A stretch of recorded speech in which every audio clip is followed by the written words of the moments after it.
I could also show them how they did not have rhythm fitted quite right. I also tried to tell whether it was more for show than anything else. Kathleen. I remember as a 15-year-old saying I wanted to write poetry and asking you for advice. You gave me a book of haiku and told me to try writing one and to remember to take out everything I didn't need. I've always remembered this as the dictum, take away everything you don't need. Fred, you can write quite good poems using haikus as a stanza form. Kathleen, I also began to write poetry, which was a series of haiku. I found that in my own writing, I would often write a poem in free verse and then edit it to take out everything I didn't need, and arrive at a haiku every time. I eventually trained myself to think and see in haiku. Fred, at the end of the sestina, you will find 3 lines at the end of each sestina that are also very much like haiku. So, the story that I wanted to elaborate on that was what he didn't say was I wrote these haiku, this first haiku. I was trying to get my father's attention, right? I'm 15 years old. So I said, Daddy, is this poem right? And I gave it to him. And he didn't say anything to me other than, did you take out everything you didn't need? I said, I did. So a few months later, he came and showed me a book that had arrived in the mail. And it was a copy of Bitterroot, which was the poetry magazine edited by Louis Ginsberg, the father of Allen Ginsberg in New York. And it was an edition dedicated to poets and their children. And there I was with my father and Allen Ginsberg and Louis Ginsberg. So that was my very first publication. And that story is what triggered that for me. So I wanted just to go through this and see if it will work, because there's old videos in here. Now I have to apologize, when you see the old videos, the sound and the mouth don't go together, and I couldn't get it fixed, and I don't have a better copy. So could you, why should we read Fred's poetry? Now this comes from a work that was done at St. Thomas University, where he wrote a really beautiful book about Fred and his contribution to modernism. His work is unlike that of any other Canadian modernist. He valued traditional meters and rhyme as much as he valued the free forms of modernism. As a result, many of his poems are hybrid forms of what he called prosody, the pattern of rhythm, structure, and sound used in poetry. Unusual for a literary modernist, he did not find strict forms confining, but rather welcomed them for triggering new directions and thought. Rather than impose his will on the direction of a poem, he let the verse form take over, obeying what that form demanded. The result of such hybridized technique for Cogswell was as exciting as it was unexpected. For readers, the result presents an unusual interpretation of modernist freedom, the freedom, in his case, to be disciplined by form. So these videos will play, if you play that whole video, you'll hear him reading. Circular saws. When the circular saw chewed up my fingernail, I said to myself, this is a bad dream and I shall wake up. But I didn't. And in a few minutes the pain began. After that I had a scar to remind me not to go near circular saws.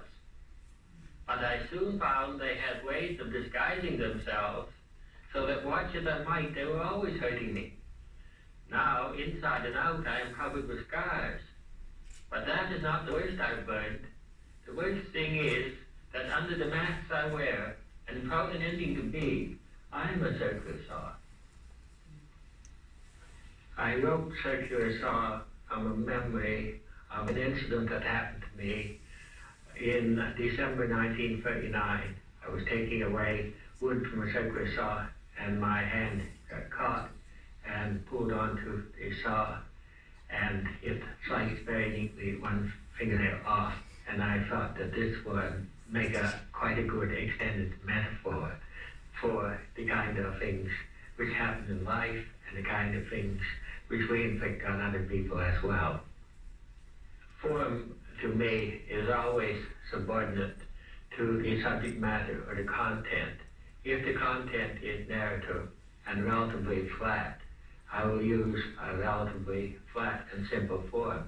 If, on the other hand, there is the need for an elaboration of feeling or a greater intensity, I will very often go to traditional forms, because in many instances, the traditional form will utilize several things at one and the same time that a modern form cannot. For example, and in the first lines that come to you, or the first notion of the poem, very often determine. That's where I had some of those problems, so we can move on. This goes into the next one. You know, a stimulus for writing is walking. An idea will hit me, and then I will walk around, and I will walk around, and I will refuse to write it down, and I will refuse to write it down, and walk around. After a while, when I do write it down, the longer I can sort of hold back, the more it has been written by something inside me that does this thing automatically and saves my brain the trouble of thinking.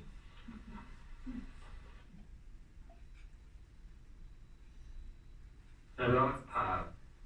Right in the middle of a field, there stands a huge rock pile, but most of it is one big stone. A lump of rock that weighs a ton or more, too much for horses or for hands to budge. And there the man who cleared those lands, Jim Armstrong, in the days of brawn and grit, wrestled for weeks in vain to lever it. It broke his harness, traces, grappling bands. And so Jim covered up with little stones, the only thing in life he could not beat. But when new settlers came after a while, to look and praise in awed, admiring tones the mighty rock pile in his field, he'd smile a twisted smile and find the credit sweet. My poetry, prose, came after a long period of not writing at all. After my daughter Carmen died, I felt very tired, and I did not really feel like doing anything. And I stayed in a state, I suppose, of suspended animation, or as near to that as I can get, until actually we took her ashes up to the graveyard in Centreville and buried them with her grandparents. How it was. The road we traveled was the usual one.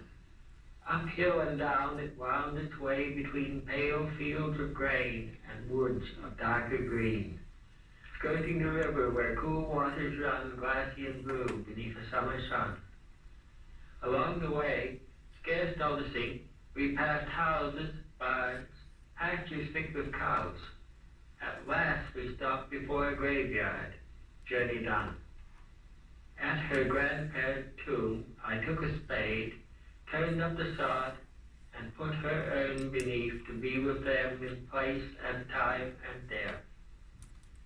Then, as I covered up the hole I made, my ears were opened, and I heard the strong and living sweetness of a robin's song.